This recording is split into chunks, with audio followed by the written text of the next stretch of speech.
Фирмите должници добија уште една година гратис од државата, наместо со пари и понатаму ќе плаќаат со цесија и компензација. На 1 јануари 2019 година требаше да престане можноста правните субјекти што имаат блокирани трансакцијски сметки да вршат плаќање на овој начин, но од страна на Министерството за финансии одобрено е уште една година продолжување.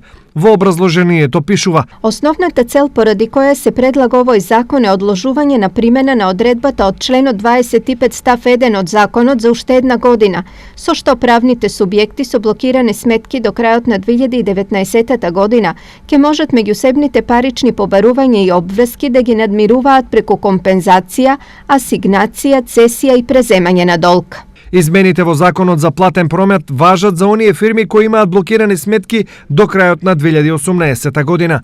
Само во првиот квартал од оваа година под блокада биле 43.666 фирми на ниво на држава и околу 3.400 на ниво на регион.